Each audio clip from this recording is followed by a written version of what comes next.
어차피 추억이 될 가격이라고 되어 있는데 어떤 가격을 말하는 겁니까? 바로 집값입니다. 예.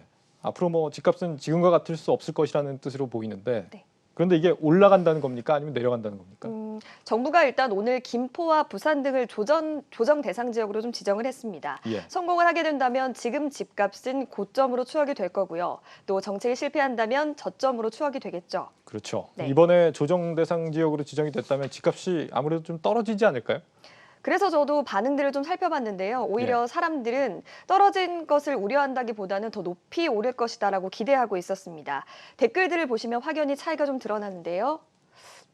네, 이렇게 조정 지역은 사기를 쳐서라도 사야 된다. 무조건 더블로 오른다. 네. 또 한동안 잠잠할 것으로 예상되지만 교통호재가 발표되면 다시 뜀박질을 할 것이다. 뭐 이런 반응들이 많습니다. 지금 가격을 저점의 추억이다라고 생각할 수 있는 반응들인 것 같은데요. 네.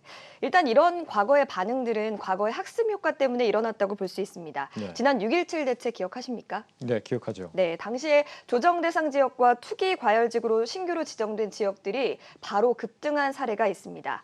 투기 과열지구로 지정된 구리의 매매가 누적 상승률은 확대가 됐고요. 또 용인 기흥구 상승률도 마찬가지였습니다. 또 조정 대상 지역으로 진행됐던 고양과 남양주 등에서도 상승세가 오히려 가팔라진 것으로 분석이 됩니다. 그래서 이제는 정부가 찍으면 오른다라는 우스갯소리도 좀 나오는 상황입니다.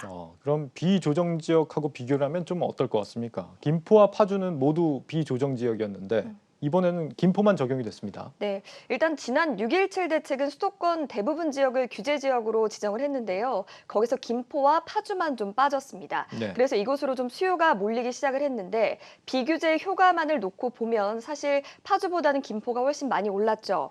파주는 김포에 비해서는 가격이 크게 오르진 않았지만 서울에서 전세난을 겪는 사람들이 전세를 찾는 것을 좀 포기를 하고 외곽 지역에 매매로 좀 돌리는 수요들이 늘어난 겁니다.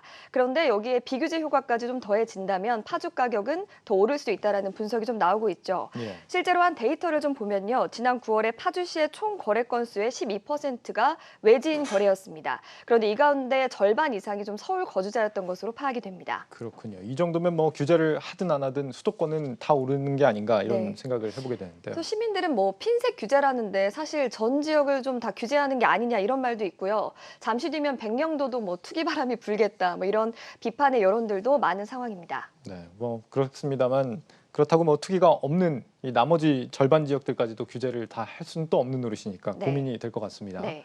어쨌거나 뭐 어차피 추억이 되더라도 집값만큼은 좀 천천히 올랐으면 좋겠다 이런 생각이 듭니다. 저도 그렇습니다. 예.